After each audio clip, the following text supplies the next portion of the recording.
Welcome back to the Life of Tash Mia. I'm Tash. Today, I'm super excited to introduce you to Chloe, who is the founder of I Am Beauty. She's a lymphatic and buccal facial massage specialist.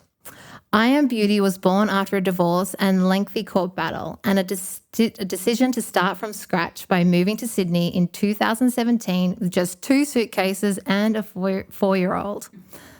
It was a massive turning point for her, and she, through founding her business, she also found her own healing.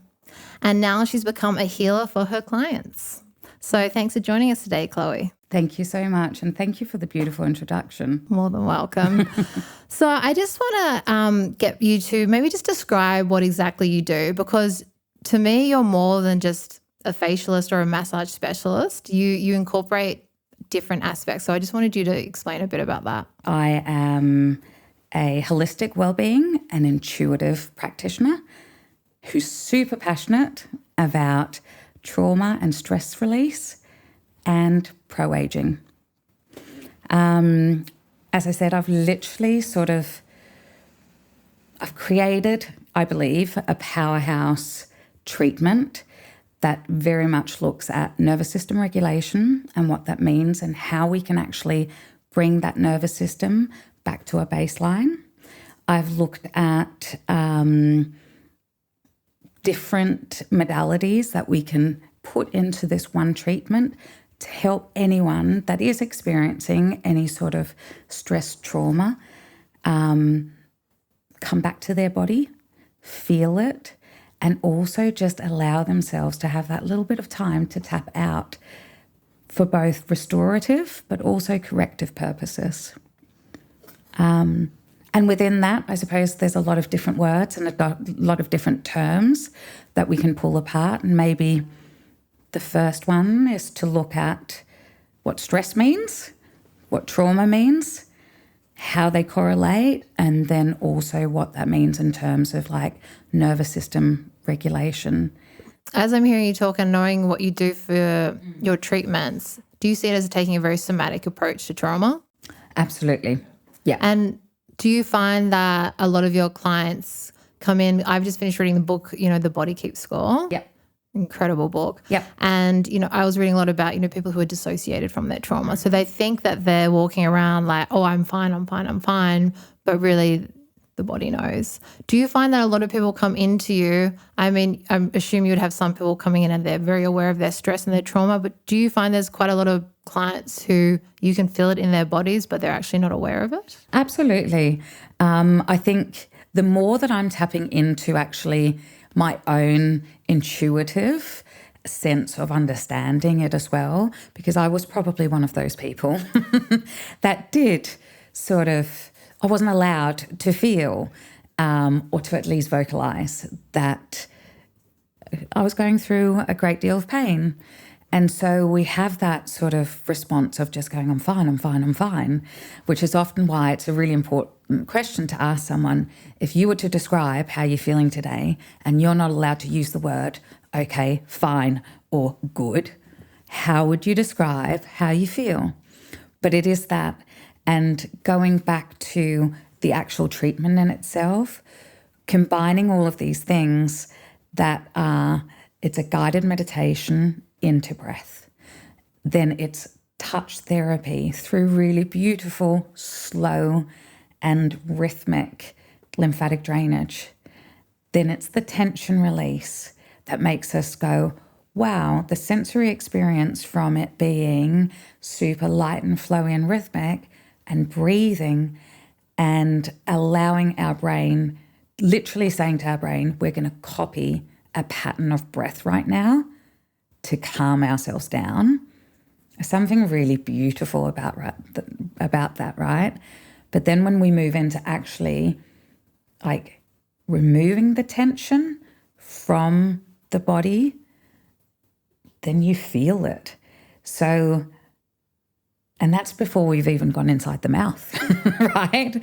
And that is essentially, I don't think I ever really got there, but the specialized part of what I really do started with it being an inner mouth massage, an interoral massage, and I'll explain why.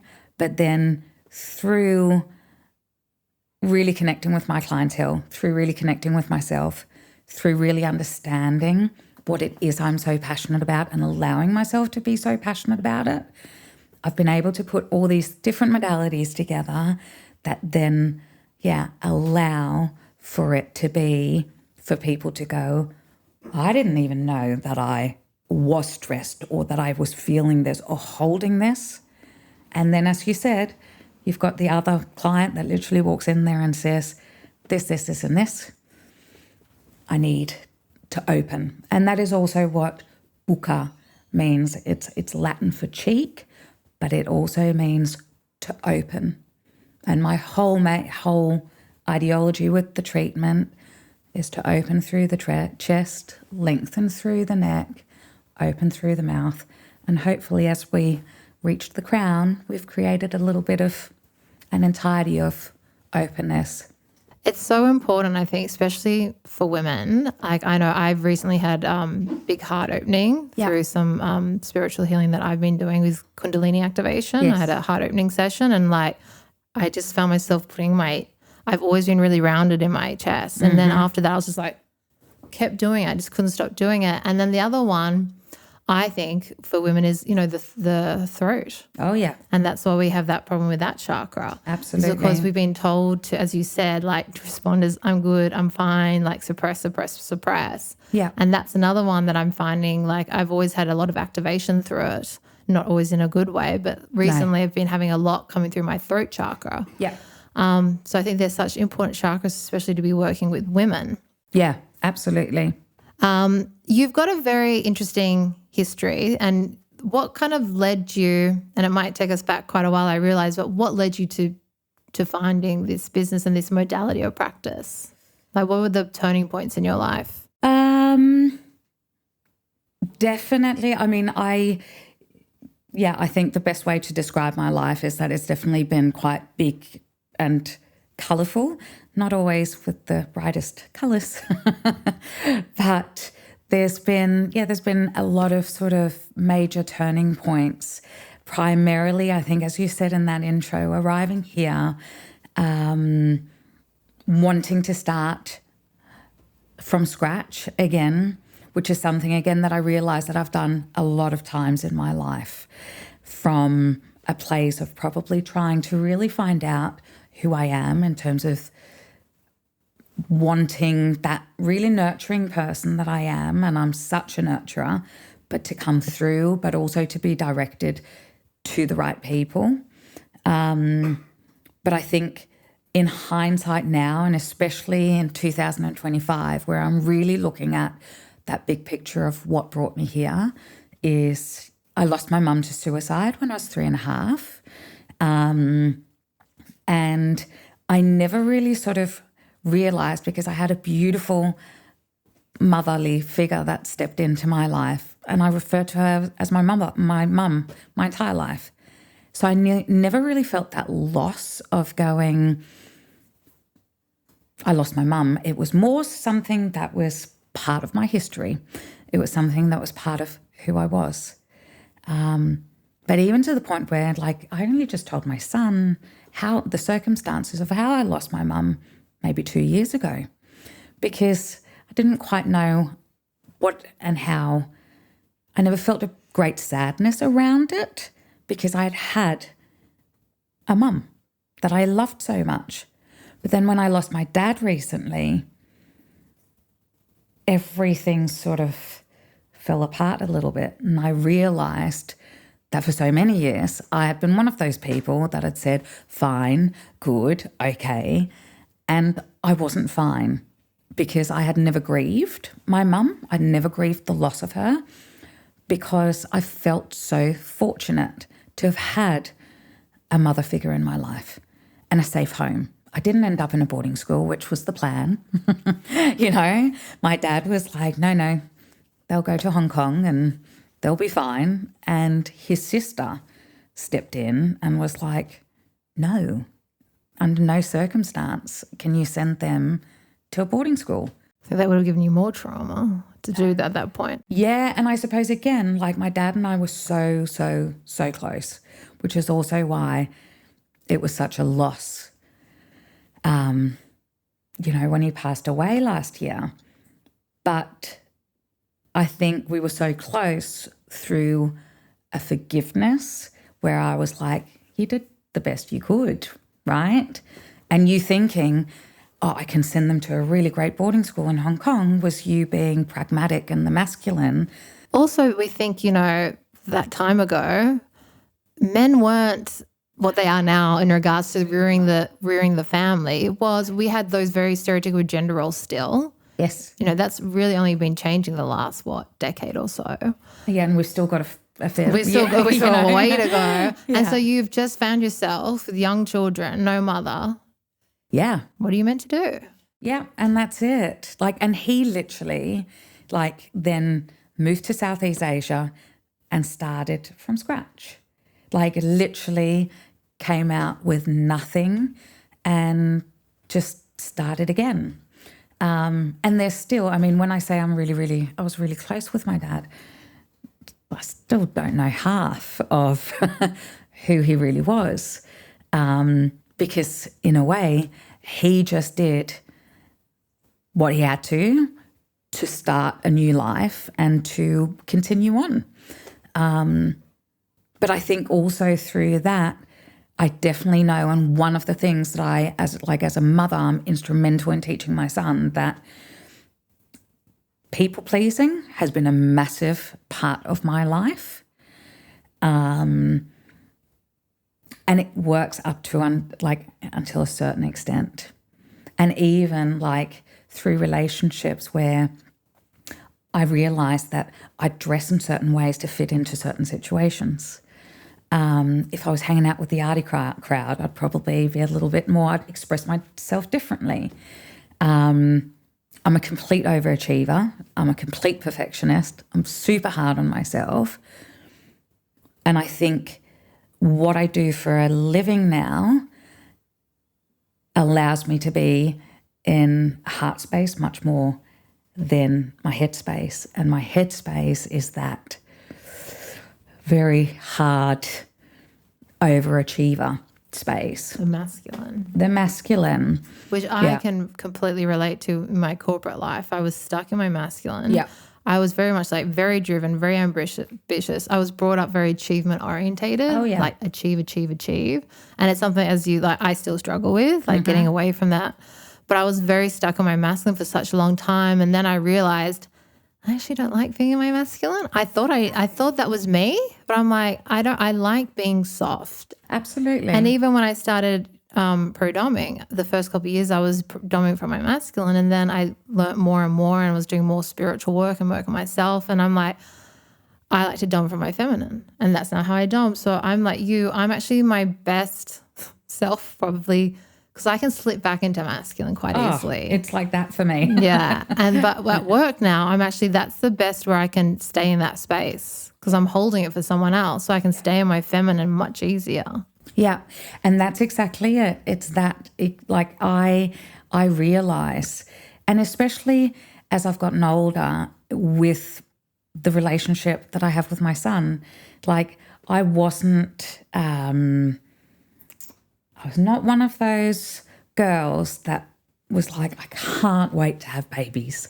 I wasn't at all, right? I didn't think I'd have kids. No, it was I love love. I love the idea of love.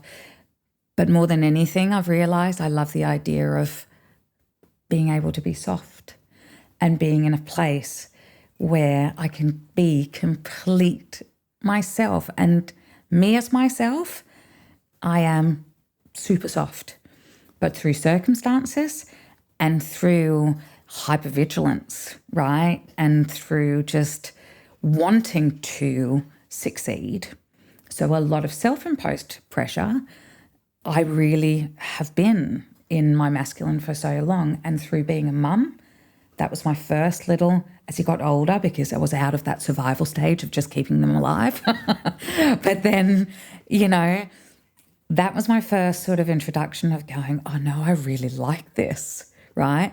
But then through being a practitioner and through finding what I'm truly passionate about, that has made me go, this is not work. This is something, this is truly a space. Purpose. It's a purpose. And it's my energy is finally purposeful. Like I'm giving all of that nurturing and love. Touch therapy. We all need to be touched.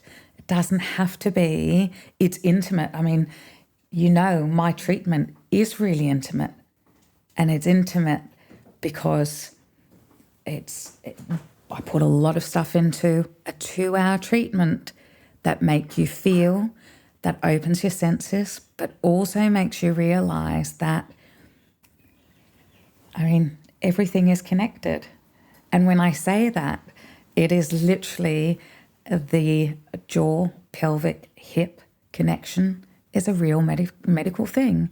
It's surrounded by fascia, nerve, and muscle. And so through holding tension in your jaw, as an example, you're most likely also holding tension in your pelvic, right? Vice versa. So any sort of, and as the body, the jaw and the pelvic can hold the most trauma in a physical sense. So they are 100% related. And a lot of the time, whether it's male or female, and men are becoming a lot more open to the treatment now, they feel most vulnerable when I ask them to breathe, which is quite funny. That's actually, I do breathing at the start of my sessions with my clients, where I place my hand on their ribs. Yeah. They're generally on a cross. Yeah. And I come up behind them. Yeah. And we do big breaths together. Yeah. It's very powerful. It's very powerful. And then I do some very, very light. If they're open to remove their senses, they don't have sight, sometimes not sound. And then, so they don't know what's coming, I will often get some sort of feather, silk, something, touch, and go very, very lightly over their whole body. Yep. And 9 times out of 10 at the end, everyone's like, I love that thing. Like, we then go on to do all sorts of activities in the session for God knows how long. And they come back and they're like, I loved they remember that first bit. And I'm like, that's just attuning ourselves to each other. But Absolutely. It's so powerful. Yeah. And as you said, you're providing that intimacy. And I think we don't get enough of that. I don't think a lot of people get enough of it. So probably when they come to you, it's so powerful because they're not getting it. And a lot of people aren't even getting it at home. No, not at all. And it's even that small little thing of exactly I turn the lights off, right? So it's completely dark when I treat. And I normally say, I always say to my clients, I don't talk at all during my treatment because it's also for me. My best intention goes into the treatment when I am literally putting all of my purpose and intention and love into. And when I say love, it's pure, it's light. It's the intention for them. I am so driven and so passionate about making a positive impact on someone's well-being, because unless we are brave enough to say, hey, I'm not feeling so good right now, or I'm struggling, or actually when I put my feet on the ground every single morning, it hurts because my nerve endings are so shot, or whenever I have to check my emails, I get this really damp feeling behind the neck, like my neck, right? Because they're all symptoms that your body and your nervous system is telling you that you're not feeling safe. And it's if you're chronically living in that state, which again is going back to that stress and trauma, stress makes you, and chronic stress makes you super vulnerable to trauma. And trauma makes you super vulnerable to chronic stress. So once again, without everything is connected, and it's super important for us to realize that play, sensory engagement, for some, as I said, my room is dark when I treat, because that sort of deprivation of there's nothing there to distract you we are distracted all the time, right? And so to allow yourself that complete peace is very powerful. And it's really helped me in my journey, and also completely stepping into, my purpose. I think what you said, I say this so many times, we don't play enough. No. As adults, like just giving ourselves that time to really play, but also, taking away this overstimulation that we have, like just to block out. And it's very powerful to take away senses, and it makes your mind not focus on so many things, and just getting people to kind of connect with their breath and really feel with their body. Yeah. And I think, a lot of the times, I love what you said about when you ask people how you're feeling, you're not allowed to use the words okay, good and stuff. I think quite a lot of people wouldn't even know what they're feeling. No. Like, if I can't say I'm good and okay, like what am I feeling? And then if you take it a step further and say, where are you feeling it in your body? 100%. And I think, as a parent, one of the things that and you're probably learning a lot, what they're pushing with kids now is getting them to name their feelings. Yes. And so I do it with my daughter a lot, or reinforcing it with different words. Like, I see you're feeling very stressed at the moment. You're feeling very anxious, and like trying to give them as much vocabulary in 100%. The feeling senses, because I really feel it's something that we all missed out on. Yep.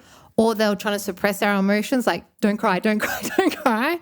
And now it's like my daughter, because I co-parent, and so holidays 1 week, me 1 week with the dad. And so she's with her dad this week, and she rang me 1 night ago actually, and she was crying. And her dad FaceTimed me, and I'm like, oh, why are you crying? Like, Bubba. And she's like, I miss Nana, which is my mom who we lost. And I'm like, oh, that's okay. And I was crying today. Yeah. It's okay to cry. And you could see her kind of look up.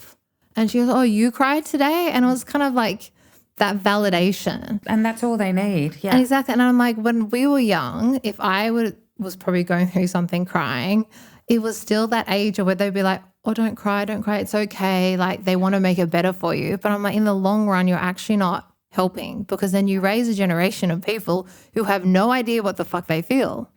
And that's the other thing, right? Like, we're always trying to find the solution, right? And sometimes there is no solution. The solution is sitting with it, working through it, feeling, because there's one thing that is 100% certain.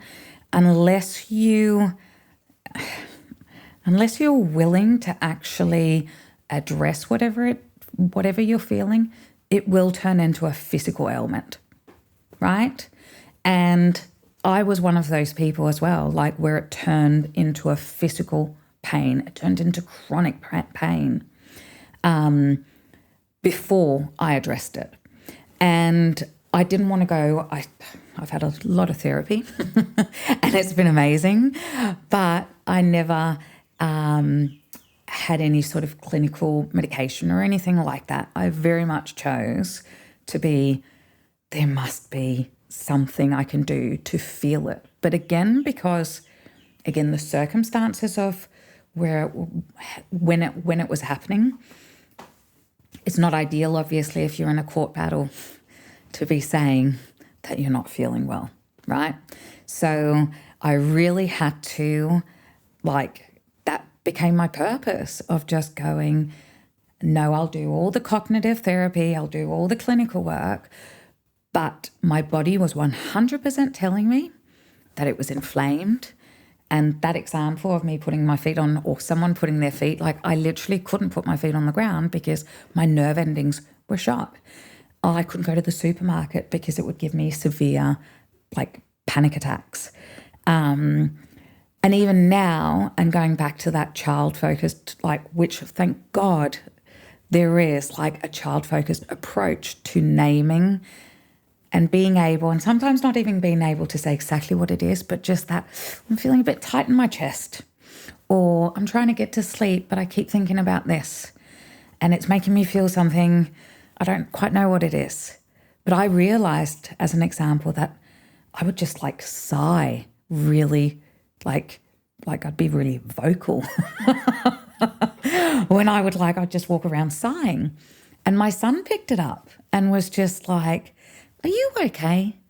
And I was like, "Yeah, why do you ask?" And he's like, "You do that like when you're trying to bring, to bring breath and control back into your body." And it made me really aware of going, he's hearing it and picking up. It's making his nervous system go, "Ooh, something's not quite right." But instead of him just like going with it, the fact that I've created a space for him to be able to go, "What's going on?" And also the fact he had a teacher this year in year 6, and this one teacher, male teacher, and he was really, really incredible at naming he had anxiety himself, and he would literally walk in and say to the kids in the morning, "I'm having a little bit of a wobbly start to the day," or something. And because he was so respected by all the kids, sporty, super athletic, he brought in he had Beyond Blue come in, and there was this whole awareness and conversation about feelings and sensations. It's important, especially as a male teacher or as a male figure, to have brought that conversation into, kids. I was just going to say that it's very important that it was males, and the fact that you have a son, because suicide rates are higher with men. Absolutely. Yeah. And it's something that I know there is a bit more awareness, and they're trying to get a bit more awareness about it, but it is still something that's not. So I think that's beautiful that he obviously was very aware of trying to change the generational totally. Conversation. Yep. And that's exactly and as I said, with my male clients, it's more that thing of going, we're going to breathe together. And they might sometimes be a bit like, "I'm already breathing." And I'm like, "You think you are." No, I never say that. But literally that very conscious breath, we have no idea how important it is, and how little of it we actually do.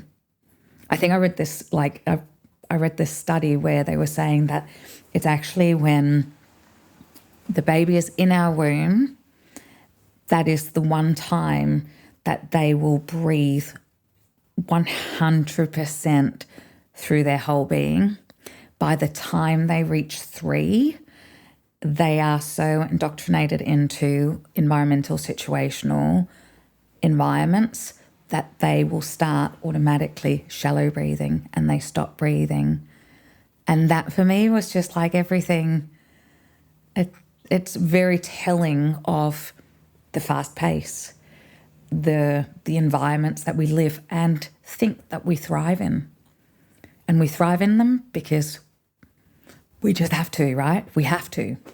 And I think also, we mentioned before, it does get you a certain way in life. Being in my masculine got me a certain way in life. It got me to a certain financial position in my life. It got me to be able to get into property, got me to be able to start my own business and then leave what I didn't want to be doing behind. So it did, as much as I say I wasn't my authentic self then, and I had to work hard and be very brave to now live my authentic life, and it's so much better. But I also have to have gratitude for what it actually allowed me to get to in life. So I think people do these things because it does get them to achieve certain things for a certain period.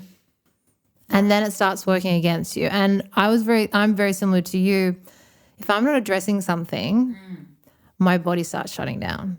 I'll get sick. I'll end up in hospital. I'll get something will happen if I keep going, I'm not listening to you. And then at one point my body will say, "I've had enough. You're not stopping. I'm going to make you stop." And that's exactly it. I mean, yeah, going back to the masculine thing, my dad's literal life mantra was get on with it. Literally, if I had a T-shirt for that was it. Get on with it, because that's how he had survived. It's how he had coped. And so that was just, get on with it. And I did for so many years. And as you said, exactly that. I've never worked for anyone else but myself, ever. I worked at a supermarket when I was, before I went to university. But other than that, my whole life has been me working for myself. And it's been both the most amazing thing, but it's also been the hardest and the most masculine thing I've had to do. And to the point where then I managed to get through and process everything that happened during that really hard and horrible time of my life. Like, it was almost 10 years in court, right? And definitely 10 years of really hard, really hard times. And then my dad passed away. And I thought that I could literally I'd be okay. Until my body, and it was literally like I was saying to someone the other day, it was during a conversation with you where you shared something personal about your own experience, where I was like, oh, one of my clients has actually just seen through this whole little thing that I'm really good at putting up with, because, again, going back to the people pleasing, going back to how we just condition ourselves to get on with it, right? Well, we don't think, I know with my grief after my mum, we don't think it's enough to be sad, because I'm like, I had the most incredible mother. Yes, it was cut much shorter than I thought I was going to have, but I was so privileged to have this amazing relationship. And I know many people don't have that type of relationship with their mother. I have a roof over my head. I have a job. I have an amazing partner. I have a beautiful daughter. Why can't I get over this? It's almost not allowing yourself to grieve because you don't think you've got a valid enough reason to grieve. No, 100%. Yeah. And that was also like, I went and did a Pilates class and went to work, like the morning I found out, right? Because, again, my dad had been sick for so long that the immediate sort of relief was there. And I thought that the relief and the grief were the same thing, and they're very, very different. And I've only just now had this like long break, which I should have taken straight after. But, it's been a month now, and I'm really I'm still not over it.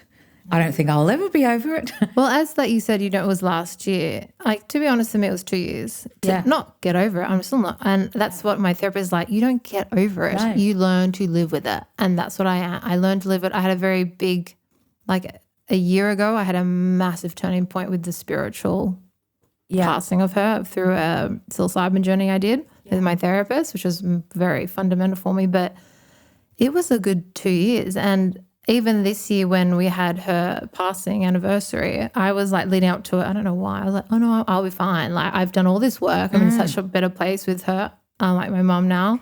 I'll be fine. And then the day came and it was just a mess. And it's like, you don't get over grief. No. No. There's no timeline.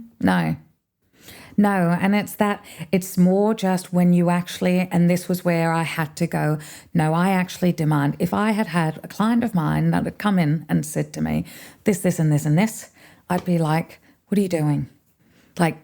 You need to take time off. You need to actually listen to your body, because through being someone that can get on with it and through being in your masculine and being able, it's great if you can get up and out of bed every day, right? But it's almost like that's your badge of honor. But at a certain point, then, it completely changes your attachment style to how you navigate other people, what you seek from other people. It completely changes your coping mechanisms in terms of you can develop really unhealthy patterns and behaviors, right? And so all of those things. And if you're just in that chronic state of survival, if you're in that chronic state of going, but I'm still getting out of bed, so I'm fine, I must be fine, then 100%. As soon as someone like myself literally puts their hands on your chest and then starts by doing a heart opening sequence to just lead you into something where you're being asked to breathe, being asked to feel yourself, and being asked to completely turn off, then you're going to feel it with like 1,000 forces, right? And then it can become quite sort of like, well, humbling in the sense that if I'm doing my practice and my intention is pure in the way that I always walk into every client, then some clients have no idea that they're going to walk home and be like, what even was that? And why did it hurt when she touched? Because a lot of even that in one of my opening sequences is literally just opening the heart chakra. And people's stomach will start to rumble, right? And their hands and feet will start tingling in their nerve endings. And it's the whole combination of going, let me just put this weighted blanket over you and listen to my voice. Let's turn off the lights. Let's just feel and let's just be in this moment. Don't think about what you're going to cook for dinner. You'll be fine, right? And also then just go, there is zero shame in crying. You don't even need to know why you're crying. You don't even need to know why you're feeling a little bit light or literally like you just want to go home and sleep. That is literally your body just telling you that's what you need to do. So powerful. I wanted to touch upon also pro-aging. Yes. Because you're very clear that you're pro-aging. Yes. What does it mean? Like, why did you bring that into your philosophy and what does it mean? Pro-aging, again, the pressure of continuing to stay young or look young is one side of it, and it's more that media side of it. It is 100% certain that unless we do take care of ourselves, clear emotional blockages, and actually nurture our entire body, and it's not just by what we eat, it's very much to do with mental health. It's very much about addressing our entire well-being being emotional, spiritual, and physical. Then we can literally we can get all of the treatments that are a quick fix, but it's a quick fix unless we clear the tension and the blockages that sit in our body. But primarily, again, as women and men, we face forward. It's the first thing we look at, right? We look at someone, we look in their eyes, we look at how they look, and whether we like it or not, we do make assumptions about that person from that first. And my personal experience is that I've chipped a heap of my teeth from clenching, right? But when I clench excessively, my jowls are the first thing to show up, because it's really unfortunate, but this muscle group here is called the depressors. So it literally speaks for itself, right? When we are holding on for dear life and we don't even know it, most people, even when they're just sitting at their desk working on their computer, are clenching. And it's part of that whole tension, as you said, that rounding. But if we are not addressing that, then with age, but also from our entire well-being state, that age will accelerate and show in our physical body. That's really interesting. I was just thinking, do I clench? You're beautiful. That doesn't look like there's much clenching going on. That's because I've had someone lift my face up. I also want to talk about you are now getting into a thing called spinal energetics. Yes. Which is not something I've heard about. Yeah. So what is that and why are you kind of going in that direction? So it is literally, I think if not the most powerful healing modality I have ever experienced myself. And I've tried everything. The main connection is nervous system regulation. And the way that the body is phenomenal. We just need to give it time to feel and to rest. That whole idea again of like, the hustle is what makes us super powerful and successful. No, like being calm is what makes us successful, right? Being able to make decisions from a place of not responding and reacting is what makes us calm.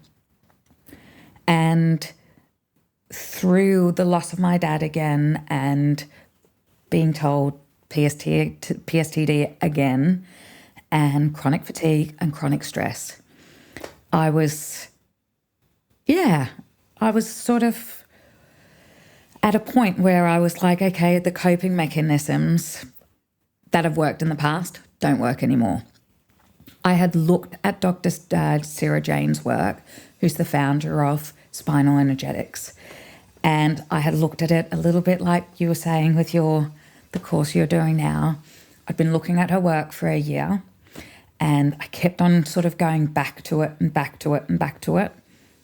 But at the time, again, I hadn't delved into the complete obsession and fascination that I have with the nervous system as I have now.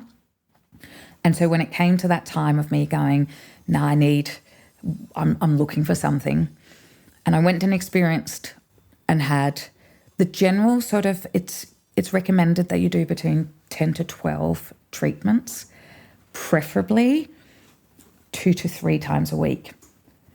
Because that is how, if you do it that rapidly, you will get the most effects from it and the most benefits from it in a really quick, short of time. But essentially what it is, I never answered that, so I'll start there. Spinal energetics is a mind and body therapy similar to what I do now, but it works primarily with the spinal cord. It's energy work, and it's also nervous system regulation. So essentially, the spinal cord houses a lot of our memories. The spinal fluid is also where it's the toxic waste removal of our spine, okay?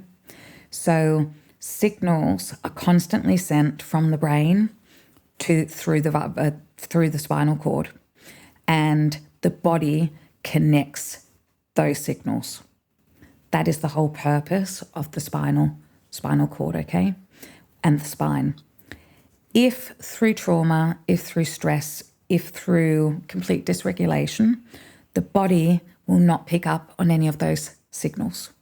That is what sends us into or keeps us in a chronic fight or flight or survival mode. Yeah, and I actually found that when you have these habits and patterns that are so ingrained into you, conditioned, right, of how people perceive you, how they interact with you, all of these things, the hardest thing for me when I went through that course of wanting to correct my own behaviors and my own patterns was actually getting other people to respect my new boundaries. It was so hard. And I had someone who's been in my life for like 10 years and who's always known me as this one person, especially when it comes to my work ethic. And I was really trying to set a firm boundary of going, we're not having this discussion today, we're not doing this today, etc. And my boundary wasn't met at all. And that was one of my main things that I was working on was boundaries, people-pleasing, boundaries. But the most beautiful thing happened, and I've never felt it or experienced it in my life, but that saying of chills down my spine, like all of a sudden, because I could feel myself, my boundary not being respected, I could feel myself starting to go into a little bit of a heightened state of where I was either going to snap at that person and become a little bit, again, like assertive, or I was actually going to get teary because my boundary wasn't being met. And I had this whole little tingle right down my spine from that very, like, it's right there, right, your second chakra point, right down to my root. And I literally just had to say, I'm going to have to get off this call now, and I'll be in touch when I'm ready to give you the answers. But I had not had that physical, neurological experience in so many years where I could actually feel my entire body communicating like through my nervous system. And that's because it was open, and it had been, and it literally also, because when you see spinal energetics, you can, and most clients do, have an actual physical release or reaction to it. Because once again, the body knows what to do. And the same way as through somatic release, if we have tapped into the correct pain point, then the body will naturally want to get rid of it. So you start moving around, but it took me 6 treatments before I was able to connect. And you don't start moving around, releasing, until whoever's facilitating and helping you through that connection has managed. And it's not just the practitioner, it's 100% a self-healing modality, in the sense that you are the one that has to make yourself feel safe before you can actually. And I love the idea of that thing again, taking responsibility for our own healing, because otherwise, as we know, it's passed on, right?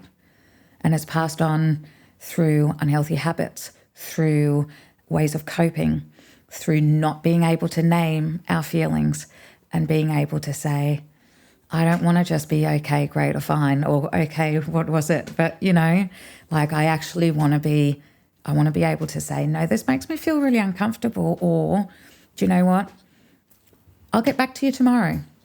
We don't always have to be on. Yeah, 100%. I used to be like that too. I always think I had to give people a straight answer. I'm like, oh, I don't. I can come back to you later. 100%. And there's something really powerful in being able to not get anxious or stressed over it, but just going, no, I'll let you know. Thank you so much for coming on. I know firsthand how amazing your treatments are. Thank you so much. If people want to find you, where can they find you? They can find me at my website, or iambeauty.com.au, or reach out to me on Instagram. I believe you're going to... Yep, we'll link everything below. Thanks. Thank you so much again. Thank you so much for having me. It's been the most beautiful start to an incredible year. And it's going to get even better. I'm so excited for what you're doing. Thanks. Yeah. And for everyone at home, as always, stay kinky.